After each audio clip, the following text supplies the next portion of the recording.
नमस्कार। आज की बात में आपका स्वागत है। आजकल देश में चिंता और चर्चा दो बातों की है।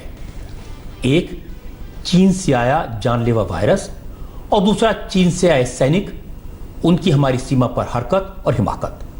आज दोनों के बारे में मेरे पास अच्छी खबरें हैं। पहली खबर तो यह है कि स्वामी रामदेव ने दावा किया कि उन्होंने कोरोना वायरस का इलाज ढूंढ निकाला है आयुर्वेद के जरिए। जिस काम में दुनिया की बड़ी बड़ी कंपनियां लगी हैं, जिसके लिए करोड़ों के फंड लगाए गए हैं, उसी बीमारी का इलाज स्वामी रामदेव ने ढूंढने का दावा किया है। इसकी डिटेल्स क्या है, कब यह दवा बाजार में आएगी, ये मैं आपको बताऊंगा। लेकिन पहले आपको दूसरी अच्छी खबर बता दूं। भारत और चीन इस बात के लिए सहमत हो गए हैं कि चीनी सैनिक अब अपनी अपनी जगह पर वापस चले जाएंगे। भारत ने कल 11 घंटे तक चली बातचीत में चीन से साफ साफ कहा था कि अप्रैल 2020 की पोजीशन पर उनको वापस जाना पड़ेगा। इसका मतलब यह है कि भारत की फौज को भी 2020 की अप्रैल की पोजीशन पर वापस आना होगा। ये दोनों देशों के बीच कल कमांडर लेवल की जो बातचीत हुई, उसमें इसका फैसला हुआ। इसकी ज्यादा डिटेल्स हमारे डिफेंस एडिटर मनीष प्रसाद और लेह में मौजूद अमित पालिक के पास है। सीधी और साफ बात यह है कि भारत के कड़े रुख के बाद चीन रास्ते पर आ गया है। दावा यह किया गया है कि 22 जून को लद्दाख में कोर कमांडर्स के बीच 11 घंटे की लंबी बातचीत सफल रही। भारत ने चीन के सामने शांति बहाली को लेकर जो मांगे रखी थी, वो ज्यादातर पर राजी हो गया। भारत की पहली मांग थी गलवान में LAC पर अप्रैल 2020 वाली यथास्थिति बनी रहे, चीन जहां था वहीं पहुंच जाए। चीन ने यह बात मान ली। दूसरी मांग थी चीन हाल ही में बने अपने सभी स्ट्रक्चर्स को हटाए और अपना सारा सामान लेकर अपने बेस कैंप की तरफ लौट जाए। चीन इस पर भी तैयार हो गया। मांग थी कि पैंगोंग झील पर भी चीनी सैनिक फिंगर 5 खाली कर दें। चाइना की आर्मी फिंगर 8 से पीछे अपने कैंप की तरफ चली जाए। इस पर मामला अटका हुआ है, फिर दोबारा बात होगी। लेकिन सबसे बड़ा फैसला हुआ लद्दाख की गलवान वैली को लेकर। सबसे बड़ा इशू गलवान वैली के पेट्रोलिंग पॉइंट 14 को लेकर था। इसी जगह पर भारत और चीनी सेना के बीच खूनी झड़प हुई थी। कोर कमांडर लेवल की मीटिंग में भारत की तरफ से लेफ्टिनेंट जनरल हरिंदर सिंह ने चीनी कमांडर के सामने सख्त विरोध जताया। मीटिंग में कहा गया कि गलवान वैली भारत का हिस्सा है, पूरी की पूरी घाटी भारत की है, इसलिए तनाव वाले इलाके से चीन को अपनी सेना हटा लेनी चाहिए। पूरी गलवान वैली में चीन के 2000 सैनिक जमा हैं और पेट्रोलिंग पॉइंट 14 पर टेंशन वाले इलाके में 1000 चीनी सैनिक मौजूद हैं। इसी के जवाब में भारतीय सेना भी हथियारों के साथ डटी हुई है। अब चीन अपने सैनिकों को पीछे करेगा तो भारत के सैनिक भी अपने पेट्रोलिंग पॉइंट पर चले जाएंगे। 11 घंटे चली कोर कमांडर लेवल मीटिंग में ये बिल्कुल तय हो गया कि अब दोनों ही देश डिसएंगेजमेंट के तहत पीछे की तरफ हटेंगे। यानी गलवान के पेट्रोलिंग पॉइंट 14, पेट्रोलिंग पॉइंट 15 और पेट्रोलिंग पॉइंट 17 में जहां पर चाइनीज PLA अपने ऑब्जर्वेशन पोस्ट, बंकर्स और कंस्ट्रक्शन के साथ करीबन 1000 से 2000 की संख्या में चाइनीज PLA ट्रुप है, वो पीछे की तरफ हटेगा। भारत ने कहा कि अगर चाइनीज PLA एक बार फिर से अग्रेसिव होते हैं या वायलेंस करते हैं, लोकल कमांडर्स को पूरी छूट होगी कि वो उस समय की परिस्थिति के अनुसार कार्रवाई उनके ऊपर करे। भारत ने यह भी साफ कर दिया कि चाइनीज PLA अपनी उसी पोजीशन पे गलवान इलाके में जाए जहां पर वो अप्रैल 2020 तक था। लद्दाख के पैंगोंग झील को लेकर भी भारत का रुख साफ है। हमारे कमांडर की तरफ से दो टूक कहा गया कि चीन की सेना जब तक पैंगोंग इलाके में अपनी पुरानी पोजीशन पर नहीं लौटेगी, तब तक भारतीय सेना भी उतनी ही तादाद में उतने ही हथियारों के साथ चीन के सामने डटी रहेगी। आपको बता दें कि आमतौर पर भारतीय सेना फिंगर 4 के पीछे रहती है और चीनी सेना फिंगर 8 के पीछे। लेकिन चीन फिंगर 5 तक दावा जताने लगा, इसलिए उसे दो टूक समझाया गया। अपनी पोजीशन पर वापस चला जाए तो हालात अच्छे बने रहेंगे। हालांकि इस पर चीन ने अभी कोई डायरेक्ट कमिटमेंट नहीं किया। फिंगर 4 और फिंगर 5 को लेकर दोनों सेनाओं के कमांडर्स दोबारा बात करेंगे। सबसे जरूरी बात जो सामने आती है, जो कंफ्यूजन पैदा किया जाता है कि क्या चीनी लोग आके हमारे भारत के इलाके में बैठे हैं। ऐसा नहीं है। दरअसल पेट्रोलिंग पॉइंट 14 और चीन की तरफ जो पेट्रोलिंग पॉइंट होगा गलवान वैली में, उसके बीच एक बफर जोन होता है जिसमें कोई आप कंस्ट्रक्शन नहीं कर सकते हैं, वहां से सिर्फ आप पेट्रोलिंग कर सकते हैं, वहां पर आप रुक नहीं सकते हैं। उसी तरह से पेंगोंग इलाके में भी, पेंगोंग का जो इलाका है वहां पर भी फिंगर 4 से लेकर फिंगर 8 के बीच आप कोई भी कंस्ट्रक्शन या कुछ भी नहीं कर सकते हैं, वहां पर पेट्रोलिंग हो सकती है। बफर जोन कहा जाता है क्योंकि ये समझौते के तहत दोनों देशों के बीच जो समझौते होते रहे हैं बॉर्डर को लेकर, उसमें बात तय हुई थी।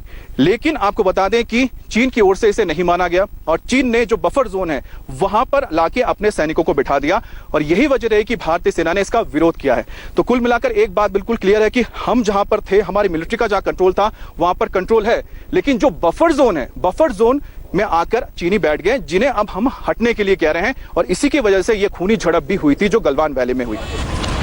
बड़ी बात यह है कि जब तक चीन पीछे नहीं हटेगा तब तक भारत भी उसके सामने मौजूद रहेगा। इस मीटिंग में लेफ्टिनेंट जनरल हरिंदर सिंह ने 1962 के मैप और बाकी सबूत दिखाए, 1996 और 2005 के समझौतों की याद दिलाई। साफ कहा कि चीन को अप्रैल 2020 का स्टेटस को मानना पड़ेगा। अगर चीन के सैनिकों ने अग्रेशन दिखाया, हिंसा या खून खराबे की कोशिश की, तो उसे उसी अंदाज में और उससे भी ज्यादा करारा जवाब मिलेगा। मीटिंग में इस बात पर सहमति बनी कि एलएसी पर डिसएंगेजमेंट की कार्रवाई आगे भी जारी रहनी चाहिए। इसके साथ साथ ईस्टर्न लद्दाख और एलएसी पर बाकी मुद्दों को सुलझाने पर आगे भी बात होगी। 6月22日，中印两国边防部队 22 जून को चीन और भारत के बीच दूसरी कमांडर लेवल की मीटिंग हुई। ये 15 जून को गलवान में हुई घटना के बाद की पहली मीटिंग थी। मीटिंग बताती है कि भारत और चीन दोनों अपने विवाद को बातचीत और विचार विमर्श के जरिए हल कर सकते हैं, सिचुएशन को मैनेज और कंट्रोल कर सकते हैं ताकि तनाव कम हो सके। 分歧，管控事态，缓和局势。 दरअसल जनवरी के महीने में चीन के तियानशु इलाका पड़ता है, एक एक्सरसाइज का इलाका है, तियानशु विलेज कहते हैं उसको। तियानशु एरिया जो है एक्सरसाइज एरिया है जो अक्साई चीन में पड़ता है, भारत का हिस्सा है लेकिन वो चीन के कब्जे में है। वहां पर उन्होंने एक्सरसाइज के लिए बड़ी तादाद में अलग अलग इलाकों से लाके अपने फोर्सेस को रखा। इसके बाद उन्होंने एलएसी के पास जो इलाके पड़ते हैं, बेसेस हैं, जैसे होटान बेस हो गया, उसके बाद कोंकला बेस हो गया, ये जो बेसेस है यहाँ पर उन्होंने बड़ी तादाद में अपने जो मैकेनाइज इन्फेंट्री रेजिमेंट्स कह सकते हैं, डिवीजन कह सकते हैं, उनको लाके रख दिया और हजारों की तादाद में उन्होंने यहाँ पर सेना को तैनात कर दिया। भारत ने कहा है कि जब आप इस तरह से इतना बड़ा बिल्डअप करते हैं तो हमें भी इतना बिल्डअप करना होगा और इसकी वजह से तनाव पैदा होता है। अगर आप चाहते हैं कि यहाँ पर तनाव खत्म हो जाए, हम भी हमारे फोर्सेस को पीछे लेकर आए, तो सबसे पहले आपको ना सिर्फ जो एलएसी और बफर जोन में आपने अपने फोर्सेस को रखा है उसे पीछे करना है, साथ ही साथ जो आपने एलएसी के पास बेसेस हैं आपके, वहां से भी आपको अपने फोर्सेस को जो एक्स्ट्रा रिजर्व फोर्स है उसको भी पीछे ले जाना पड़ेगा। क्योंकि आपको बता दें इन सारे इलाकों में जो चीन का जो इलाका है, इन सारे बेसेस में चाहे होटान हो या फिर कोंकला हो, इन सब इलाकों के आसपास बड़ी तादाद में आर्टिलरी हो, इसके बाद उनके जो आर्मर्ड यानी कि टैंक रेजिमेंट है, पैदल सेना है, हर तरह के वहां पर जो वेपन्स हैं उनको वहां पर तैनात किया गया है। मीटिंग में एक एक करके सारे विवादित मुद्दे डिस्कस किए गए। बाकायदा पावर पॉइंट प्रेजेंटेशन के जरिए चीन को उसकी चालबाजी के बारे में बताया गया। चीन से कहा गया कि सिर्फ लद्दाख नहीं बल्कि एलएसी पर सिक्किम समेत दूसरी जगहों से भी अपनी फोर्स को पीछे बुलाना पड़ेगा। लेकिन इस बार सिर्फ कहने से काम नहीं चलेगा। अगर चीन के सैनिक दोबारा घुसपैठ की कोशिश करेंगे, हिंसा करेंगे, तो फिर भारतीय सेना एलएसी को लेकर हुए हर समझौते को तोड़ देगी। फिर गोली भी चलेगी और गोले भी चलेंगी। चीन पुरानी पोजीशन पर लौटने के लिए तैयार हो गया है, ये अच्छी बात है। लेकिन मैं आपको एक इंटरेस्टिंग बात बताता हूं। हमारे जो 10 अफसर और जवान चीन के सैनिकों का पीछा करते करते चीन की सीमा में चले गए थे और जो चीन के कब्जे में आ गए थे, उन्होंने वापस लौटने पर बताया कि जिस पराक्रम से, जिस वीरता से भारत के फौजियों ने चीनियों की पिटाई की, उससे चीनी काफी घबरा गए थे। भारत के सैनिक कम थे, चीनी ज्यादा थे, लेकिन जैसे ही हमारी फौज के कमांडिंग ऑफिसर को शहीद होते देखा, हमारे सैनिक चीनियों पर टूट पड़े। कांटों लगे डंडे लेकर जो आए थे, वो डंडे चीनियों से छीनकर उन्हीं से चीनियों की पिटाई की। कई चीनी सैनिकों के गले काट दिए। हमारे अफसरों ने बताया कि हमारे सैनिकों के पराक्रम से, उनकी बहादुरी से चीन की सेना और उनके कमांडर्स काफी परेशान हैं।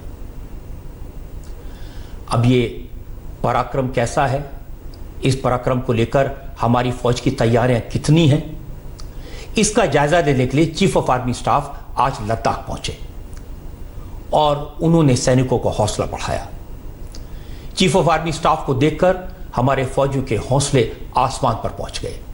आप अमित पालिक की रिपोर्ट देखेंगे तो आपको समझ आएगा भारत की सरहद पर तैयारियां कैसी हैं।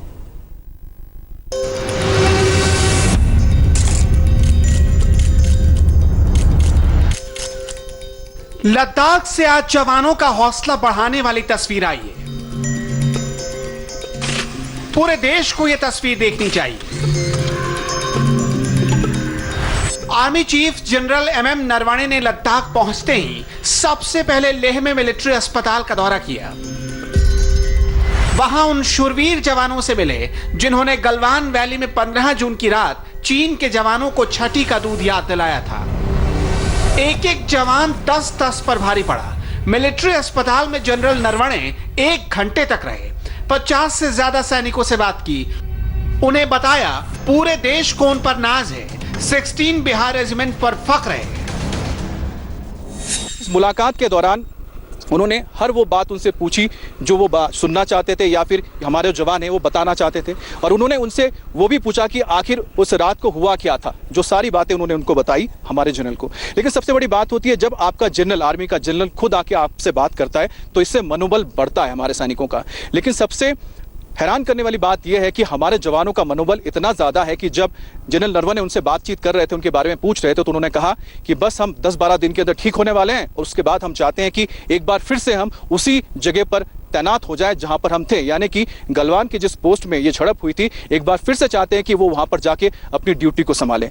तो इससे पता लगता है कि जो 16 बिहार के जवान हैं उनके अंदर कितना जबरदस्त जोश है, वो अब भी वहां पर जाकर लड़ाई करना चाहते हैं, लोहा लेना चाहते हैं चीनी सैनिकों के साथ।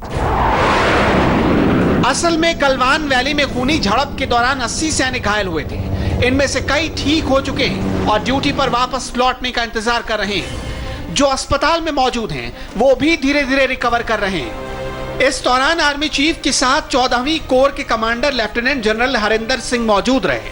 लेफ्टिनेंट जनरल हरिंदर सिंह ने ही कल पूरे दिन चाइनीज आर्मी के कोर कमांडर के साथ मीटिंग की थी। उन्होंने आर्मी चीफ को बातचीत का पूरा ब्यौरा दिया। अस्पताल से निकलने के बाद आर्मी चीफ सीधे 14वीं कोर के हेडक्वार्टर में गए। इंडिया टीवी को इस बात की भी जानकारी मिली है कि इसके तुरंत बाद ही 14 कोर में, यानी जिसे फायर एंड फ्यूरी कोर कहा जाता है, वहां पर lieutenant general Y K Joshi, northern army commander, उसके साथ 14 corps commander lieutenant general Harinder Singh, साथ में त्रिशूल डिवीजन के commander major general Abhijit Bapat, brigadier operations और सीनियर ऑफिशियल्स की पूरी टीम मौजूद थी। आर्मी चीफ को वीडियो, फोटोग्राफ्स और लाइव स्ट्रीमिंग के जरिए एक एक बारीकी के साथ इस समय की सिचुएशन से अवगत कराया गया। खासतौर पे लेफ्टिनेंट जनरल हरिंदर सिंह ने एक पूरी रिपोर्ट सौंपी जिसमें बताया कि उन्होंने 11 घंटे तक मेजर जनरल ल्यूलिन के साथ जो बातचीत हुई उसमें उन्होंने सख्ती से भारत का जो स्टैंड है उसको रखा और चाइनीज पीएलए को ये कहा कि वो अप्रैल 2020 के स्टेटस को माने। चीन इसलिए घबराया हुआ है क्योंकि टफ टेरेन में, पहाड़ी इलाकों में हिंदुस्तानी फौज से बेहतर कोई सेना नहीं, और ये बात खुद चीन भी मानता है। ये भारत की एग्रेसिव पॉलिसी है जिसकी वजह से 15 और 16 जून के बाद लद्दाख हॉट जोन में तब्दील हो चुका है। जमीन से लेकर आसमान तक ग्राउंड ट्रूप्स के साथ लगातार कॉम्बैट एयर पेट्रोल हो रहा है। इसी के जरिए एयर डोमिनेंस किया जा रहा है। आपको बता दें कि इस वक्त भारतीय सेना के करीब 10,000 जवान लद्दाख में मौजूद हैं। इसमें combat armoured group, artillery, mechanised infantry भी शामिल है। ट्रूप्स पैंगोंग सो के साथ डोगरा पोस्ट और बाकी पेट्रोलिंग पॉइंट पर मौजूद है। नए रोड्स बनाए जा रहे हैं और पुरानी सड़कों को रिपेयर किया जा रहा है जिससे अगर जरूरत पड़े तो हमारी फौज की स्पीड कम ना हो।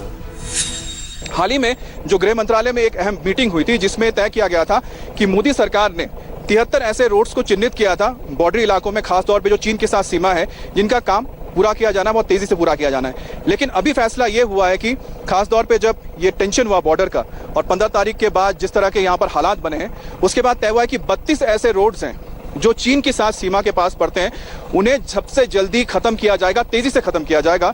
और इस काम में जो जो यहाँ पर संस्थाएं जुड़ी हुई हैं या फिर ऑर्गेनाइजेशन जुड़े हुए हैं, जैसे कि CPWD है या फिर लोकल एडमिनिस्ट्रेशंस है, BRO, जो खासकर जो 73 रोड में से 61 जो बनाने हैं वो BRO को बनाने हैं, तो सभी साथ में मिलकर काम करें और तेजी से इन कामों को डेडलाइन के हिसाब से पूरा किया जाए।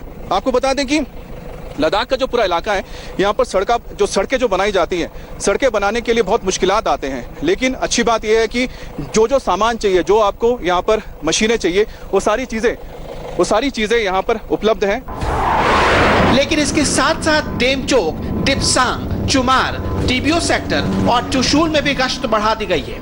रीइंफोर्समेंट जारी है। भारतीय सेना और वायुसेना की तैयारी तो और ज्यादा है। लेकिन यह हमने तय किया कि ऑपरेशनल डिटेल साझा नहीं करेंगे और इन सबके बीच चीन की एक्टिविटी को हर वक्त मॉनिटर किया जा रहा है। जो लोग चीन को अच्छी तरह जानते हैं उनका कहना है कि चीन को काबू में रखना जरूरी है। ये पहले डराता है, अगर न डरे तो भाग जाता है। जिस बहादुरी से हमारे सैनिकों ने चीन के 43 सैनिकों और अफसरों को मार गिराया, उसके बाद चीन की फौज में एक डर पैदा हुआ। इसकी डिटेल्स मैंने आपको बताई थी। अब सवाल यह है कि चीन का अगला कदम क्या हो सकता है? चीन अपनी हरकतों से बाज क्यों नहीं आ रहा है? असल में चीन कोई लोकतांत्रिक देश तो है नहीं, वहां सारी बातें खुलकर होती नहीं। चीन का जो मीडिया है, चाहे वो टीवी हो चाहे अखबार हो, उन पर सरकारी कंट्रोल है। उनका पूरी तरह इस्तेमाल किया जा रहा है पूरी दुनिया में प्रोपेगेंडा करने के लिए, डराने के लिए, चीन की पोजीशन के बारे में अफवाहें फैलाने के लिए। और इस पर एक्शन लिया अमेरिका ने। अमेरिका ने कहा कि चीन की जो मीडिया ऑर्गेनाइजेशंस हैं, इनको हम मीडिया नहीं मानते, ये असल में चीन के हथियार हैं, इन्हें डिप्लोमेटिक लेवल पर चलने वाली संस्थाएं माना जाएगा और उसके हिसाब से उन पर पाबंदियां भी लगाई जाएंगी। ये रिपोर्ट देखेंगे तो आपको पता चलेगा चीन का प्रोपेगेंडा क्या है और अमेरिका ने उस पर क्या एक्शन लिया।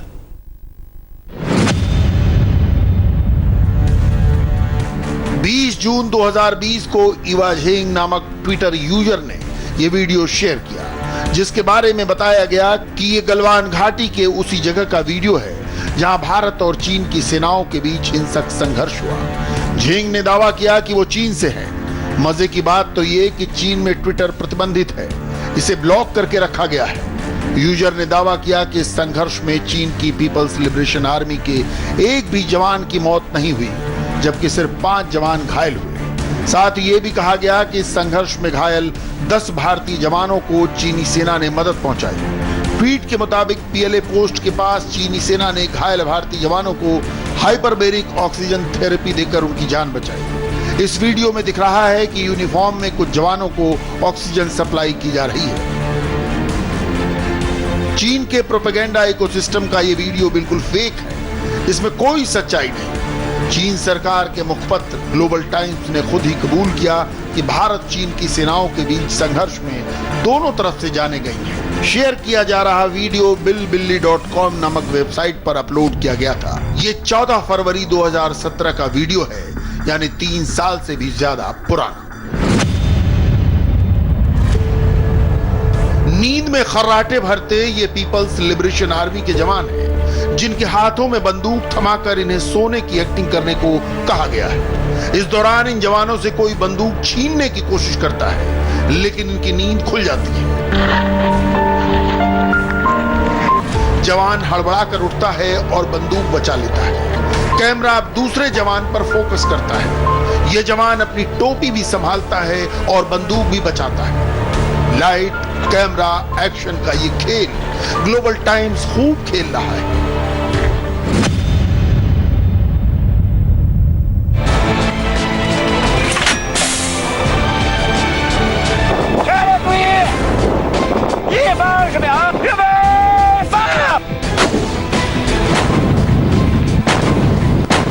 इस वीडियो को ग्लोबल टाइम्स ने ही शूट कर अपनी वेबसाइट पर डाला है।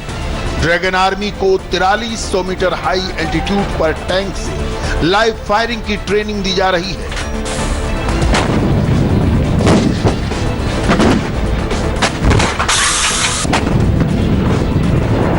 इस रियल टाइम वॉर ड्रिल में चीन की पीपल्स लिबरेशन आर्मी की 77वीं ब्रिगेड ने हिस्सा लिया।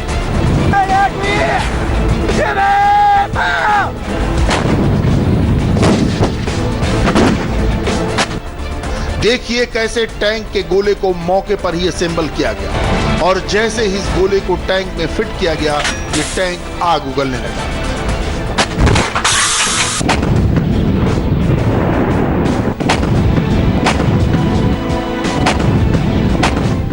ये वीडियो भी किन्घाई तिब्बत इलाके का बताया जा रहा है।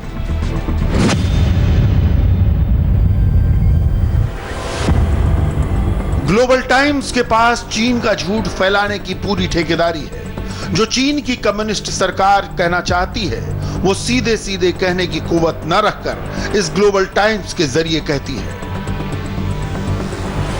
अमेरिकी विदेश विभाग ने 4 संगठन, चीन central television, China news service, the people's daily और ग्लोबल टाइम्स को अमेरिका में मीडिया आउटलेट्स की बजाय विदेशी मिशन के रूप में शामिल किया है। इससे पहले फरवरी में अमेरिका ने चीन के 5 मीडिया संगठनों को विदेशी मिशन की श्रेणी में डाला था। इस तरह चीन के कुल 9 मीडिया संगठन विदेशी मिशन की श्रेणी में डाले गए। अब चीन बिफर रहा है कि तथाकथित फ्रीडम ऑफ स्पीच और प्रेस का घमंड दिखाकर अमेरिका उनके खिलाफ कार्रवाई कर रहा है। ग्लोबल टाइम्स में लगातार इस मुद्दे पर ट्वीट हो रहा है। असल में चीन के वीडियोस पर, वहां के अखबारों की खबरों पर कोई भरोसा नहीं करता। सब जानते हैं ये एक प्रोपेगेंडा का एक मिशन है, उसके जरिए उनको भेजा जाता है। किसी दूसरे देश का वीडियो है, उसे चीनी फौज का वीडियो बनाकर ये दिखाया जाता है। ये बिल्कुल इसी तरह है जैसे चीन से आए माल के बारे में लोग कहते हैं ये चलता नहीं है, ये बड़ी जल्दी खत्म हो जाता है, टिकाऊ नहीं है, उस पर भरोसा नहीं करते। इसी तरह चीन के वीडियोस पर लोगों का भरोसा नहीं है। और जब हमारे देश में जगह जगह से मांग उठने लगी कि चीन के माल पर भरोसा मत करो, चीन से आई हुई चीज़ों को बॉयकॉट करो, महाराष्ट्र की सरकार ने, उत्तर प्रदेश की सरकार ने फैसले लिए, केंद्र सरकार ने फैसला लिया, तो चीन के जो स्ट्रेटेजिस्ट हैं, रणनीति बनाने वाले हैं, वो परेशान हो गए। अब चीन ने एक वीडियो जारी किया है, ये देखेंगे तो आपको अंदाजा लगेगा कि चीन भारत के इस एक्शन से कितना परेशान है और क्या चाहता है। बहिष्कार करो, बहिष्कार करो, चीनी सामान बहिष्कार करो। कहीं चीन के सामान की होली जल रही है, बहिष्कार करो, बहिष्कार करो, चीनी सामान बहिष्कार करो। कहीं चीन के सामान को तोड़ा जा रहा है। बहिष्कार करो, चीनी सामान बहिष्कार करो। देश के अलग अलग इलाकों से पिछले कुछ दिनों से इसी तरह की तस्वीरें सामने आ रही हैं। जनता अब ठान चुकी है चीन को सबक सिखाने के लिए सिर्फ 2 दिन के गुस्से से काम नहीं चलेगा। अब चोट वहां करनी है जहां चीन को सबसे ज्यादा दर्द।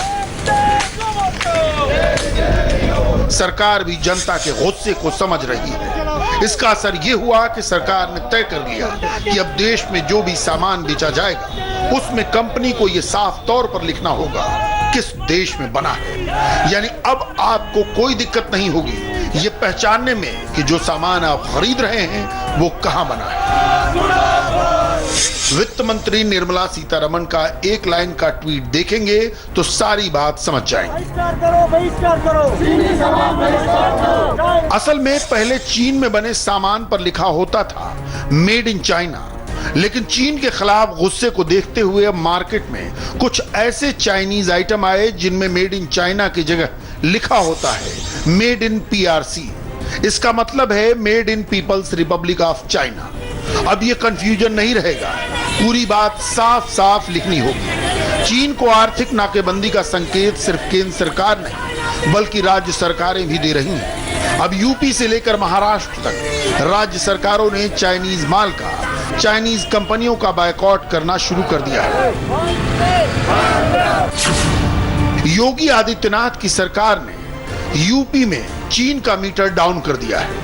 यूपी में सभी घरों में बिजली कनेक्शन के मीटर बदले जाने थे। जो नए मीटर लगने थे उसकी सप्लाई का ठेका चाइनीज कंपनी को मिला था।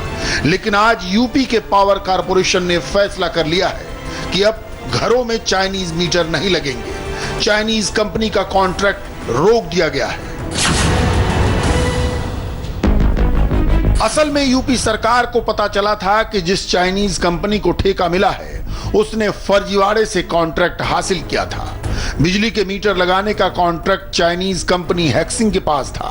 यह कंपनी पहले से ब्लैकलिस्ट थी, इसलिए टेंडर भरने के लिए कंपनी ने खुद को इंडोनेशिया का बताया, इंडोनेशिया का रजिस्ट्रेशन दिखाया, इसी के आधार पर टेंडर हासिल किया। हालांकि जब ये 8000 मीटर लखनऊ आए तो पता चला कि ये ब्लैकलिस्ट कंपनी के ही मीटर है। उत्तर प्रदेश के अंदर पावर कारपोरेशन के द्वारा जो इनके मीटरों को लगाने से रोकने का निर्णय लिया गया है, उसके अलावा भी जो कुछ भी चाइनीज होगा वह सब कुछ उत्तर प्रदेश से नहीं पूरे देश से बाहर होगा, क्योंकि चाइना का कोई सामान खरीदना माने अपने सैनिकों के लिए मतलब चीन को एक ताकत देने के समान है। देश के लोग चीन के खिलाफ हैं, हमारी ट्रेडर्स यूनियन ने भी चाइनीज माल बेचने से इनकार कर दिया। सरकार भी चीन के खिलाफ सख्त रुख दिखा रही है। इसका असर क्या हुआ ये देखेंगे तो आपको हैरानी होगी। चीन घुटने पर आ गया। चीन के सरकारी मीडिया ने कहना शुरू कर दिया कि प्लीज ऐसा मत कीजिए, चाइनीज माल का बायकॉट मत कीजिए, दोनों देश मिलकर आगे बढ़ेंगे। China global television network CGTN ने 4 मिनट का वीडियो रिलीज किया। कह दिया कि भारत और चीन तो पड़ोसी हैं, लेकिन दोनों को एक साथ मिलकर मजबूत होना चाहिए। जो गिले शिकवे हैं वो मिल बैठकर साथ चलकर ही दूर किए जा सकते हैं। भारत और चीन के सैनिकों के बीच झड़प हुई और इसमें सैनिक मारे गए। दुनिया इस बात से चिंतित है कि एशिया की दो महाशक्तियों जो कि हिमालय के इस पार और उस पार हैं, उनके रिश्तों के बीच खटास आ गई है। ये अच्छी चीजों को बढ़ावा नहीं देता। ये सही है कि दोनों की मिलिट्री के पास मशीन गन्स हैं, आर्टिलरी हैं, टैंक्स हैं, लेकिन दोनों ने मुट्ठी और पत्थर का इस्तेमाल किया। ये दोनों तरफ से रोका जाना चाहिए था। लेकिन जो सबसे चिंता की बात है वो रिएक्शन की है। जैसा कि महात्मा गांधी ने कहा था कि आंख के बदले आंख से पूरी दुनिया अंधी हो जाएगी। अंधा मत बनिए तब जब दुनिया के हर तीसरे आदमी की किस्मत दांव पर लगी हो। चीन का यही इलाज है। चीन पहले आंख दिखाता है, दूसरों को डराने की कोशिश करता है, लेकिन जब दूसरा नहीं डरता, पलटवार करता है, तो चीन ऐतिहासिक संबंधों की दुहाई देने लगता है, मिलकर आगे बढ़ने की बात कहने लगता है। लेकिन अब चीन की असलियत पूरी दुनिया जान चुकी है, इसलिए अब कोई उसके झांसे में नहीं आएगा। आज स्वामी रामदेव ने दुनिया को वो खबर दी जिसका सबको इंतजार था। कोरोना वायरस से परेशान लोग उसका इलाज ढूंढ रहे हैं, वैक्सीन ढूंढ रहे हैं। स्वामी रामदेव ने कहा कि आयुर्वेद में इसका इलाज है और उन्होंने रिसर्च के बाद, परीक्षण के बाद एक दवा बनाई है जो कोरोना को 7 दिन में ठीक कर सकती है। स्वामी रामदेव ने कहा कि कुछ लोग तो 3 दिन में ही इस दवा से ठीक हो गए। उन्होंने कहा कि उन्होंने इसके ह्यूमन ट्रायल्स किए हैं। अब इस दवा की डिटेल्स क्या हैं, ये दवा कितने की है, कब मिलेगी, कहां मिलेगी, इसकी डिटेल्स आप सुनिए स्वामी रामदेव से।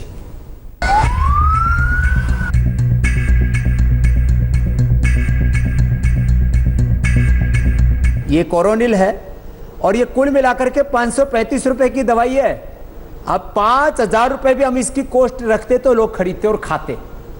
सुना अपने स्वामी रामदेव को।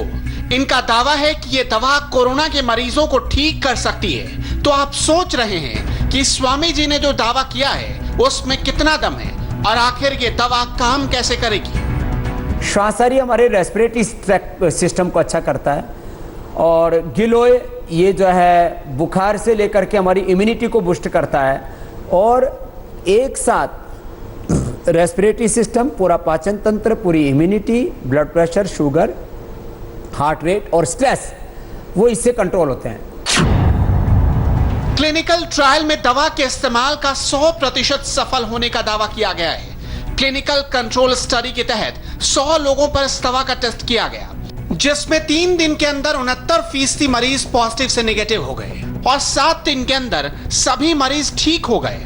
अब यह भी समझिए कि कोरोना का इलाज करने वाली इस दवा में किन किन आयुर्वेदिक दवाओं का इस्तेमाल किया गया है। इसमें मुख्य रूप से 3 दवाओं का मिश्रण है। इसमें पहली दवा है कोरोनिल, जिसे गिलोय, तुलसी और अश्वगंधा से तैयार किया गया है, जबकि दूसरी दवा है श्वसारी रस, जो रेस्पिरेटरी सिस्टम को वायरस के हमले से बचाती है। इसमें रुंधती, अकरकरा, दालचीनी, लौंग, काली मिर्च, पिपली, सोंठ, मुलैठी, अदरक, हल्दी, शीप के साथ 100 दवाओं का इस्तेमाल किया गया है। जबकि तीसरी दवा है अणु तेल, जिसकी बूंदें नाक में डाली जाती है। अब इन दवाओं के लेने का तरीका भी समझ लीजिए। अणु तेल को सुबह 3-3 बूंद नाक में डालना है, जबकि श्वासारी दवा की 3-3 गोली दिन में 3 बार लेनी है। इसके अलावा कोरोनिल की 3-3 गोली दिन में 3 बार लेनी है। आयुर्वेद की कई औषधियों को मिलाकर तैयार की गई इस दवा में खास तौर पर गिलोय, तुलसी और अश्वगंधा का इस्तेमाल किया गया है। अब आप इनके औषधीय गुण भी समझ लीजिए। गिलोय का बॉटनिकल नाम है टिनोस्पोरा कार्डिफोलिया। मुख्य रूप से ये इम्यून सिस्टम को मजबूत बनाता है। इसमें anti allergic, anti inflammatory, antioxidant और एंटी डायबिटिक तत्व मौजूद होते हैं। कुल मिलाकर मानव शरीर के हर अंग के लिए गिलोय एक लाभकारी औषधि है। इसके अलावा तुलसी एक एंटीबायोटिक का काम भी करती है। इतना ही नहीं, तुलसी में एंटी इन्फ्लेमेटरी के गुण भी भरपूर हैं, जो फेफड़ों को इन्फेक्शन से बचाने का काम करती है। इसके अलावा अश्वगंधा, जिसका वैज्ञानिक नाम विदानिया सोमनीफेरा है, इसमें मौजूद एंटीऑक्सीडेंट गुण इम्यून सिस्टम को मजबूत बनाने का काम करता है। इसके अलावा अश्वगंधा व्हाइट ब्लड सेल्स और रेड ब्लड सेल्स दोनों को बढ़ाने का काम करता है।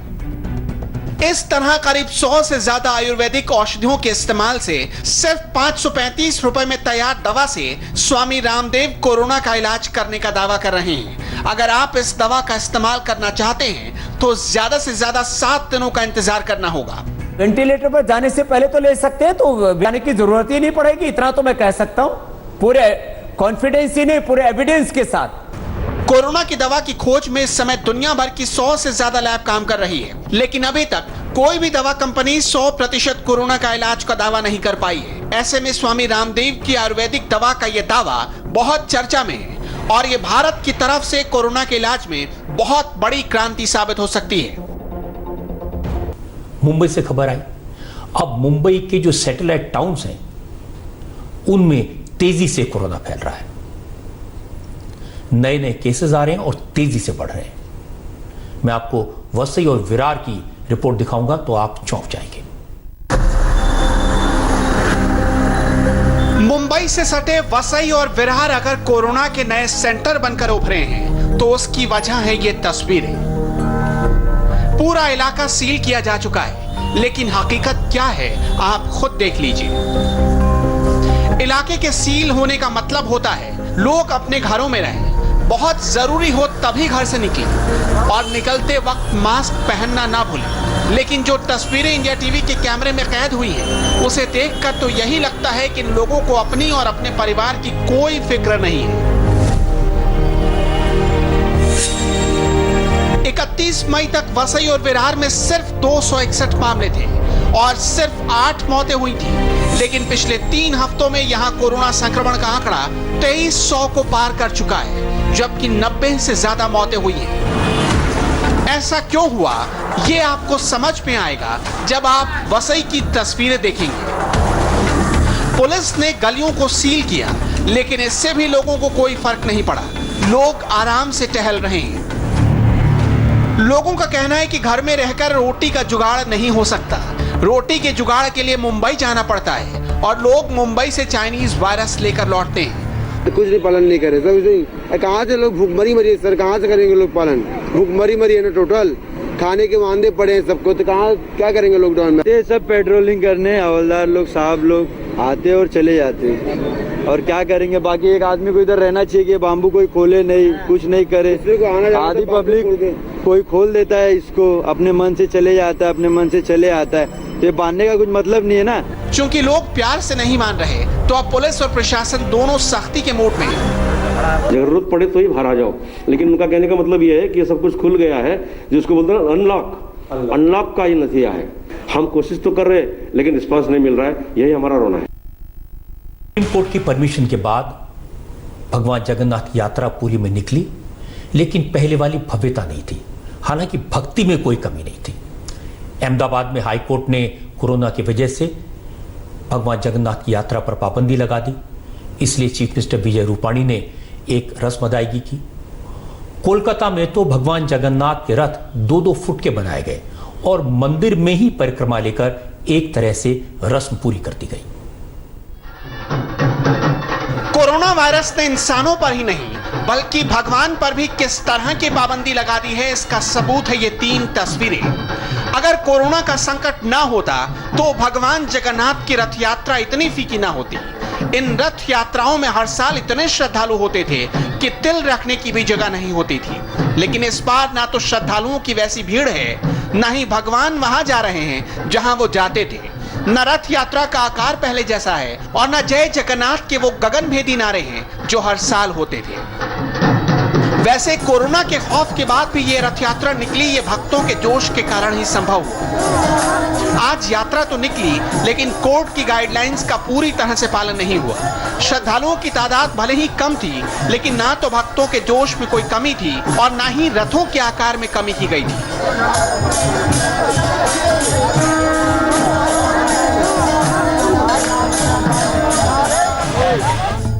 रथ यात्रा निकालने से पहले सोमवार को मंदिर के 1143 सेवादारों का कोरोना टेस्ट किया गया, जिसमें एक सेवादार कोरोना पॉजिटिव निकला। उसे कल ही हॉस्पिटल में भर्ती करा दिया गया। यही नहीं, कॉन्टैक्ट ट्रेसिंग और पूरे परिसर को डिसइंफेक्शन भी किया गया। इसके बाद आज सुबह पूरे धूमधाम से रथ यात्रा निकाली गई।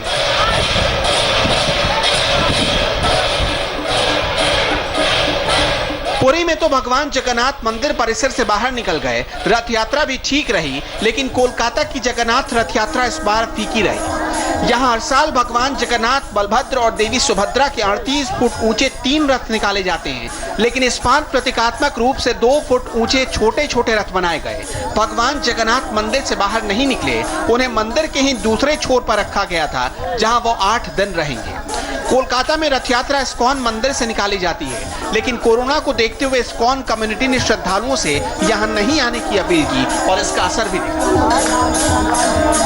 कोलकाता में इस्कॉन मंदिर के ठीक सामने जहां हर साल लाखों की संख्या में भक्त आते हैं, इस बार महज कुछ लोग हैं और जो बड़े रथ होते हैं उनकी जगह प्रतीकात्मक 1 फुट 2 फुट ऊंचे छोटे रथों ने ले लिया है। और भगवान जगन्नाथ अपने घर से, अपने मंदिर से निकले हैं मौसी के घर जाने के लिए, लेकिन सब कुछ प्रतीकात्मक, जो जितना रिचुअल्स होते हैं, जो रीति रिवाज होते हैं, उनका पालन करना जरूरी है। इसी लिहाज से जितना कम लोगों के साथ ये रीति रिवाज पालन किया जाए, उतना ही कोशिश यहाँ पर लोग कर रहे हैं। आप देख सकते हैं क्या स्थिति है। यहाँ पर काफी कम लोग एक साथ यहाँ पर जो रीति रिवाज हैं उनका पालन कर रहे हैं। मुश्किल से जो 20 से 25 लोग हैं यहाँ पर, और मीडिया के अलावा कोई नहीं है। भक्तों को खास तौर पर कहा गया है कि आप डिजिटल जो रथ यात्रा है उसका आनंद लें। यहाँ पर पीछे भी आप देख सकते हैं थोड़े बहुत भक्त पीछे की ओर आए हुए हैं। रथ यात्रा पर गुजरात हाई कोर्ट ने भी रोक लगाई थी, लेकिन सरकार की अपील पर कल रात 2 बजे तक सुनवाई हुई। सुप्रीम कोर्ट से पुरी में जगन्नाथ रथ यात्रा निकाले जाने की परमिशन मिलने के बाद लोगों को उम्मीद थी कि गुजरात हाई कोर्ट भी रथ यात्रा की इजाजत दे देगा, लेकिन रात करीब 3 बजे दिए गए फैसले में हाई कोर्ट ने कहा कि पुरी और अहमदाबाद में कोरोना के हालात अलग अलग हैं, इसलिए रथ यात्रा को शहर में नहीं निकाला जा सकता। परंपरा निभाने के लिए मंदिर परिसर से ही रथ यात्रा निकाली जा सकती है। इसके बाद मंदिर परिसर में ही रथ यात्रा की परंपरा निभाई गई। गुजरात के सीएम विजय रूपाणी ने जगन्नाथ जी के रथ की सफाई की और उम्मीद जताई कि भगवान जल्द ही देश और दुनिया को इस संकट से उबारेंगे। यहाँ आप देख सकते हैं मंदिर के प्रांगण में तीनों रथ जो हैं वो आकर खड़े हुए हैं। भगवान जगन्नाथ, बहन सुभद्रा और भाई बलभद्र के तीनों के रथ जो हैं वो जैसे हर साल रथ यात्रा में निकलने के लिए तैयार होते हैं, वैसे वो तैयार हैं। पूरी तरह श्रृंगार करके भगवान अपने रथ में विराजमान हैं। इस वक्त गुजरात के मुख्यमंत्री खुद वहाँ पहुँचे हैं पहिंद विधि के लिए। पहले वो भगवान की आरती उतार रहे हैं अपनी धर्मपत्नी के साथ, और सोने के झाड़ू से भगवान के रथ की सफाई होगी। लेकिन इस बार उसके बाद की विधि जो है वो कुछ अलग होगी, क्योंकि ये रथ यात्रा बहुत ही एक्स्ट्रा ऑर्डिनरी सर्कमस्टांसेस में हो रही है। ये रथ यात्रा कोविड के संक्रमण काल में हो रही है, जिसमें गुजरात हाई कोर्ट ने इन रथों को मंदिर से बाहर निकल के नगर यात्रा की परमिशन नहीं दी है। ये बात सही है कि कोरोना की वजह से रथ यात्रा पर जिस तरह की पाबंदियां लगाई गई, उससे भक्तों में निराशा है। हर श्रद्धालु चाहता है कि भगवान जगन्नाथ का रथ खींचकर वो पुण्य कमा ले, लेकिन कोरोना के कारण जगन्नाथ जी के रथ को खींचने की उम्मीद पर ग्रहण लग गए। इस बार कोरोना के कारण हमारे मुस्लिम भाइयों बहनों को जो हज यात्रा करना चाहते हैं मौका नहीं मिलेगा, उनकी मुराद पूरी नहीं होगी, क्योंकि सऊदी अरब की सरकार ने कहा कि कोरोना वायरस के खतरे को देखते हुए इस बार दूसरों से मुल्कों से आने वाले हज यात्रियों को परमिशन नहीं दी जाएगी। हमारे यहाँ 2 लाख लोग ऐसे हैं जो हज पर जाने की तैयारी कर रहे थे। बहुत सारे लोग ऐसे हैं जिन्होंने पैसा भी जमा करा दिया है, लेकिन इस बार उनकी ये मुराद पूरी नहीं। हमें इस तरह हाजियों का हुजूम देखने को नहीं मिलेगा। जहां जाना हर मुस्लिम का ख्वाब होता है, जिस यात्रा पर जाने की इस्लाम में ताकीद की गई है, उस हज यात्रा पर भी कोरोना ने ब्रेक लगा दी है।